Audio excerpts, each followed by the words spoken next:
to be solved. What was nice about this setup was also that because this is a synthetic world, we can get people to create these images, right? We can give them simple tools where they can drag and drop objects, flip them around, move them around, and they can create scenes for any description we give them, which means we could give people, we could show people one sentence and we can ask 10 different people to create a scene that would depict this sentence, that would mimic this sentence. And so we can have 10 different images that all have the same meaning, that all have the same textual description, which is something that is very hard to do with real images, right? It's hard to find 10 images that all match the same textual description exactly.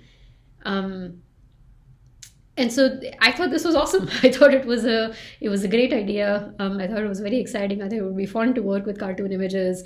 I bought the premise, I bought the motivation. And yeah, I was just very excited to get started on this. I was totally on board. And so Larry and I had several papers in this direction of using abstract synthetic scenes for a variety of different tasks.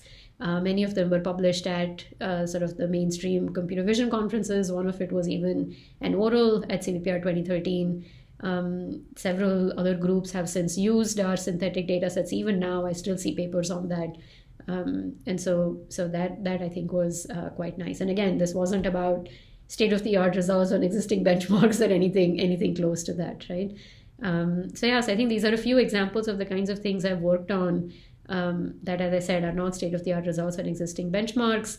And earlier, I also mentioned a little bit of why, or at least why I was excited, like the fact that I tend to do sort of very curiosity-driven research based on sort of gut reactions of what I'm excited about, is I think how this ties into it. So I know these examples were from a while ago, I guess almost a decade ago, but I continue to work on things of this sort even now. A lot of my work, for example, in AI and creativity is not about state-of-the-art on existing benchmarks. Even in sort of more sort of quote-unquote core areas like vision and language, where a lot of my work in the last 5-7 years has been, I've looked at a variety of problems. In addition, I mean, I have worked on models for VQA and other vision and language tasks, but we've had state-of-the-art results and so on. But I have also worked on problems like, can a VQA system figure out if the question that is being asked is even a visual question, or if the question that is being asked for this image, is this question even relevant to this image? And there weren't, and there still aren't sort of standard benchmarks on these. These are new tasks that we were looking at. The reason I think, or at least I personally think, it is important to work on things that you are intrinsically excited about, curious about, can't wait to see the results, can't wait for the artifact to exist, is that way you'll enjoy the work, right? And I think that is very important in terms of being happy when you're working on things. I think it's easier to not get stressed about things. I think it's easier to sustain this longer term. And your excitement will be infectious, right? Like if you are excited about something, you tell people around you about it, they want to collaborate with you. And it's just sort of, I think a lot of these pieces tend to fall in place if the people involved are excited about something. And yes, I personally enjoy that mode of operation. So then you might say that, well, this is all well and good, but if how do we get papers published on things of this sort if they are not sort of on standard tasks, not state of the art on existing benchmarks? And so I was thinking about that a little bit. And I think there are a few things that one can do, right? One is if you have an idea for a new approach that can do something useful, that can do something neat, that can do something that other approaches can't, but if that sort of the core challenge, the thing at which your approach is better, is not, if it's not well reflected in existing data sets and existing benchmarks, then there is a chance that your approach may not be state of the art on that existing benchmark, right? So I think you can do a few things in that case. You can sort of create a new data set, maybe take a split of an existing data set to demonstrate your idea. And to show that your approach is doing better at that, because you do need some evidence, right? You can't just say that, oh, this idea is interesting, is new, you think it's a beautiful idea, and people should just accept it at face value, right? You do need to show, in a lot of cases, not all cases, but in a lot of cases, you want to empirically demonstrate that this is doing something useful. And so identifying what that slice of data set can be, whether you create it or create it from, whether you create a new data set on your own or whether you take a slice from an existing data set, I think demonstrating on that, I think is important and would be useful. And you do need to make the arguments as to why, like, whatever it is the specific thing that your approach is better at that is not reflected in existing data sets. Why is that thing an important thing? Why is that slice an important slice?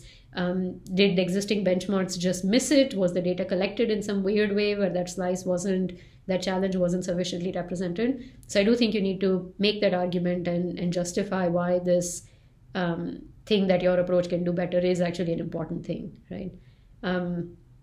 If you are working in a new problem space where it's not that you have a new approach for an existing problem and you just didn't have the right data sets to demonstrate it on, maybe it's an entirely new problem space for which no data sets exist, then again, similar. You can create your own data set so that you can evaluate your approach and other people can evaluate their approaches on it.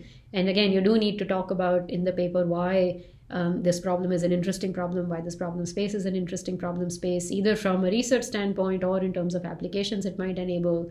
And so I think that the onus of making that argument is on us as authors to do that. So and I think a lot of this kind of boils down to, if there is a reason you are excited about it, then communicate that excitement in your paper, right? Or in any talks that you might give about it, so that others get why this is interesting.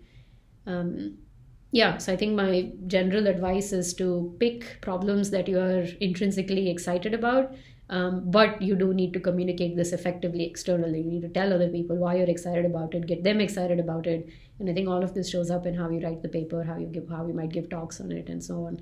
And another reason to communicate this is that you can form sort of a bit of a community around this, right? There's some exchange of ideas, there's some back and forth, you'll get feedback on your work, you might get inspirations for ideas from what other people are working on. And science is sort of a social endeavor to some extent. And so, I think this is important. I think that's mainly what I wanted to share. Those were some of the examples. Before I conclude, I do want to say a few more things.